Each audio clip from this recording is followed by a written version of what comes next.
நீங்க உடல் ரீதியாவோ இல்ல உள ரீதியாகவோ காயப்பட்டு என்ன முடிவு எடுக்கணும் அப்படின்னு தெரியாம குழப்ப நிலையில இருக்கிறீங்களா? ஒரு நிமிஷம் நிறுத்துங்க.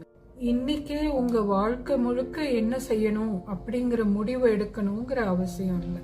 பயம், அழுத்தம், சமூகம் என்ன சொல்லும் அப்படிங்கறத வச்சு முடிவு எடுக்க வேண்டாம். முதல்ல தேவையானது முடிவு இல்லை, தெளிவு. சில நேரம் நாம அடுத்து எடுத்து வைக்க வேண்டிய அடி ஒரு முடிவு கிடையாது. மனசு அமைதியாகி நமக்குள்ள என்ன நடக்குது அப்படிங்கறத புரிஞ்சுக்கிறதுக்கு ஒரு பாதுகாப்பான இடம்தான் அவசியம்.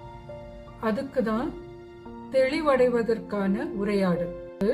உங்களுக்கு நீங்க என்ன செய்யணும் அப்படிங்கறத சொல்ற இடம் கிடையாது. அழுத்தம் இல்லாம உங்களை யோசிக்க வைக்கிற பாதுகாப்பான இடம். உங்க முடிவை யாருக்கும் சொல்லணும் அப்படிங்கிற கட்டாயம் கிடையாது. உங்களுக்கு வேண்டியது உங்க தெளிவு. நீங்க அழுத்தங்கள் எதுவும் இல்லாம, பயம் எதுவும் இல்லாம பாதுகாப்பா சிந்திச்சு ஒரு தெளிவடையறதுக்கு உங்களுக்கு உதவி தேவைப்பட்டா தெளிவு அப்படின்னு ஒரு கமெண்ட் போடுங்க இந்த வீடியோவுக்கு.